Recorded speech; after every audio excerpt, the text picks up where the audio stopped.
Hi guys, today I'm going to show you how to take out this reset lighting. First we got to find out where is the hinge or the clip that mounted on the drywall on the ceiling there. Okay, so it's kind of slowly, if you don't want to put it right away, you're going to break the drywall. So you're going to find out where it is. So it's right there. So mine's right here, one right here, one right here. So the way you want to take it out without breaking the drywall is this. Is one hand, put your thumb right there. Just gonna pull it down.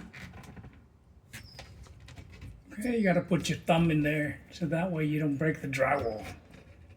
Because if you don't, you see the clips are coming out.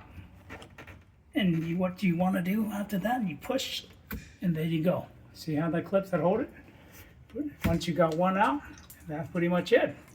So yeah, if you don't want to break the drywall, make sure you put your thumb in there, okay? All right, hope that helps. See you in the next video.